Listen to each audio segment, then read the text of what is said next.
এটা কী ফুল বুঝতে পারছেন? যারা আমার আগের ভিডিও দেখেছেন তারা আশা করি বুঝতে পেরে গেছেন। আচ্ছা, চলুন আমিই বলে দিই। এটা হচ্ছে ড্রাগন ফুল। আগে তো আপনাদের দেখিয়েছিলাম। এই দেখুন, ফলটা কিন্তু অনেকটা বড় হয়ে গেছে, এই লালও হয়ে এসছে। অনেকটা বড় হয়েছিল ফলটা। ফার্স্টে ভেবেছিলাম আর হবে না, তারপর দেখছি না, আবার ফুল বেরোচ্ছে।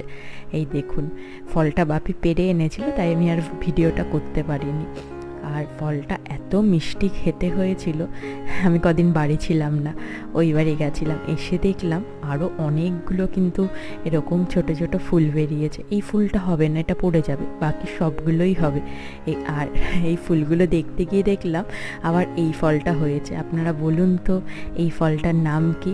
যদি বুঝতে পেরে থাকেন এই ফলটা কি ফল, অবশ্যই কিন্তু কমেন্ট করে জানাবেন। এই একটাই পেয়েছি, আর একটাও পাইনি। প্রতিবার আমাদের সাথে এটাই হয়। এটাও কিন্তু খেতে বেশ মিষ্টি মিষ্টি টক টক।